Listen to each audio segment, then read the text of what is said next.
on the Brumashina in the working you 2026 now. So you over one down for one down. Mosha, Monisha. So you on the hidden Musha Mosha will hit it. Aka look what's walk I saw, I one walk I saw. How more banshee, I saw no one bound one. On the hidden villain, Shayawo, on the hidden villain, Shakaswawo, on the hidden villain, Shamo here. Kachi, what do young and we get in Jella one bound. Nya mo anga woni Solomon tete anyeka wonjela pam mo ka na ben memo nisha so ne yore se on hide villain cha ma se hele so ngwa za me timba aloti timma nyongo angona mai cha daga ta yo o nya lo we o zeni nya le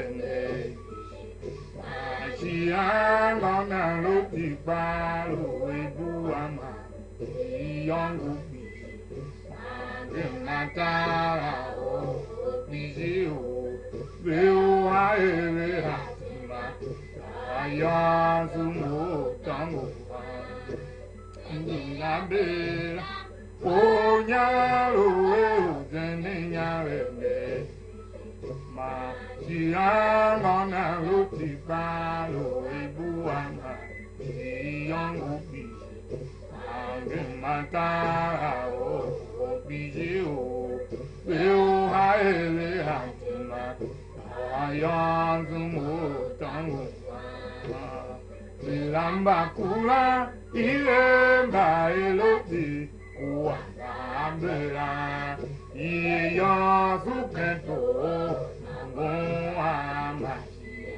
Tawa bagi tango sebe ayazulu belamba kura ile mailoti wabela iye ya sukento tango ama tawa bagi tango sebe Azune, Yanga Bela, Ira Luti, Timananga Yulu, Alamana Kembe, Sembangane, Do, Apesilu, Yasudeo, the power we are dying, Kemisia, Mayan Kaya. Kaya momaye, erugane pabe, pule ikembe, iraunga yazuga, kazune, yanga bela ira luti, timanonga yulu, alamana kembe mekae, sembangane, do apesisilu yasudeo. The fire where I die can miss ya, Momayan Kaya, Arukaya, Momayan, Pelugane, Quabe, Pepulai, Camben, Ekiran, Wayazugam, Shayanga, again. Oh, Kilatan, Longa, nice. Wazo, Uninga, Unango, Eno, Tuasha, Koma, Gwendai. Mtima vinje pa uwapo, Moya meke, Uga, Aluko jinje pa mepe, O Sinja. Shayange ase aegane, o kilate nyonga enganu naishi, azuve uninga unongo eno tu aja kama bina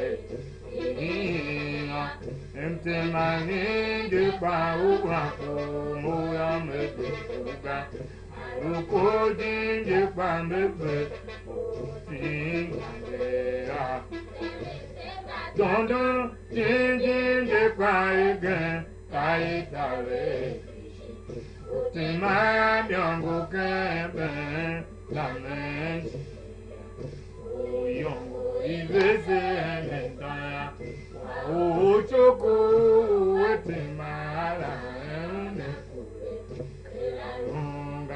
kelalo atawazika yongo o choko ezao katoshi wangere ke kuatwa mandwa ota nengene jae na ente Mano wana kakajima boayo Mando wana miayasa Bialushinya Zimbandondo Jinjinje kaigen Kaikare Utema myango kebe Lameshi Uyongo ilese netaya O choko etimala unekule Elalunga atawazika yongo O choko ezao katashi Wangeleke kuaswa mandwa ota O nengene jaena ente Pano wana kakajima boayo Ndo wani ayasa bialushinya Dosika inesima seluma keretia O Yesu chawambe a Yesu Seingi iyo myanke Yesu Iyange debenwe ashimai ibindi emane myangola imaile pembe moyo ibeja ozu oropane kume sa odola kengenga yuzika inesema eseruma ketiai O Yesu,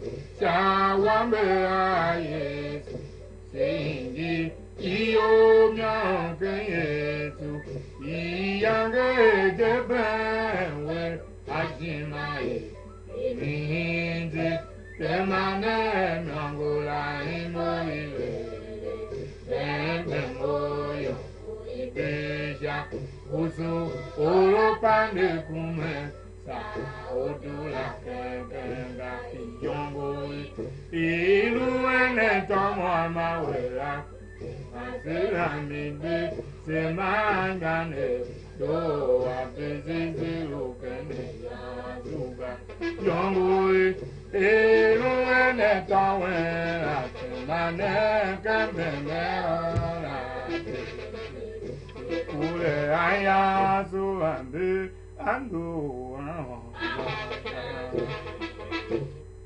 Andane se su ne she yanginya ka ladi se duwe ne longwana ha Mosha se yemedua yem da tumabe wanmanwo o yongelo na ladi so yong wanmanwo yanginya na wanmanwa onda na viele onda na kyola na mlumulisha mhono wondo ahide shawe erudwa viele kenyomi 2026 ne uza heme na umawo ya se yemedua ma yange aloka kwaswo aloka wanmawo ka olna wendo we na yongo bewe yongo la benya tmalam ne kundu e ondo unena oviele ya se su ne chila di ado wo lunenge kwane wangba wa samble kwane nyola mi wasese usamble kwane yemne mi sha u platform bagene shin channel bagene pa e wangba na bagene pa be lunenge itomo dido o silwelen sha samble ya alo udito ma usambela zwati